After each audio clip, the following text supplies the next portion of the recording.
This is our hospital. That is the old hospital, which is still in use and will continue to always be in use. But we outgrew it. We needed more space. So Maranatha and the One Day Project came and built this new side. We've got an intensive care unit, a dental building, a public health building, an outpatient surgical building.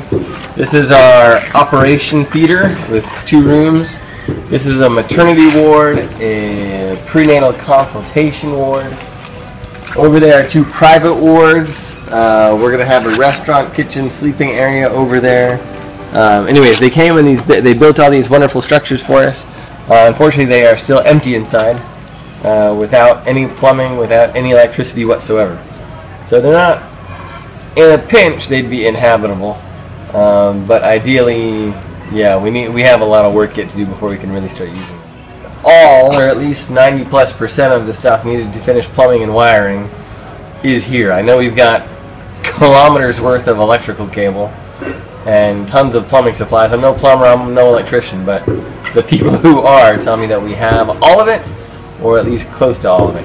All of these fantastic buildings were put up very, very quickly, and we had a guy, Jamie, who had a full-time job doing maintenance at the hospital before we did any of this.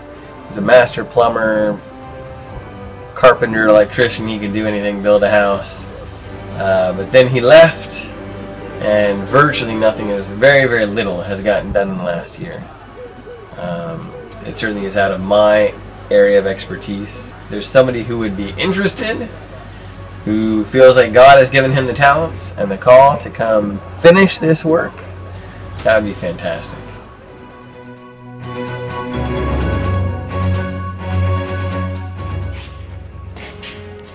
So this is nursing school? Yeah. All these buildings eventually become nursing school. Hopefully by the end of the year. But again, no plumbing, no electricity. There's 4 buildings, and it will probably be so each building will probably be split up. So this building would be like 2 classrooms. There'll probably be 3 classrooms, an administrative office, a simulation lab, a library. These are the tanks. There's 3 of them here. There's a 4th one as well. And go up on top of the water tower. That would be our water supply. In this whole region, there's no electrical power grid. So everything has to be generator driven because we're way too big for solar. There's no reliable wind, there's no elevation change for hydroelectric. So we calculated oxen turning a turbine or generator, and the generator fuel is cheaper than the oxen food. So we have 2 30 kVA generators, which run 24/7. We do have a small battery bank, but we grew so big that now if we have to go to batteries, it only lasts 30 to 45 minutes at the most. Tough on the generators to stop and start so much, so they just run 24/7. Diesel, I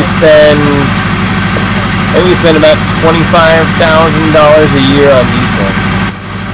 7% of our budget. Interested? Who feels like God has given him the talents and the call to come finish this work? That would be fantastic. Let me know. We'll take it.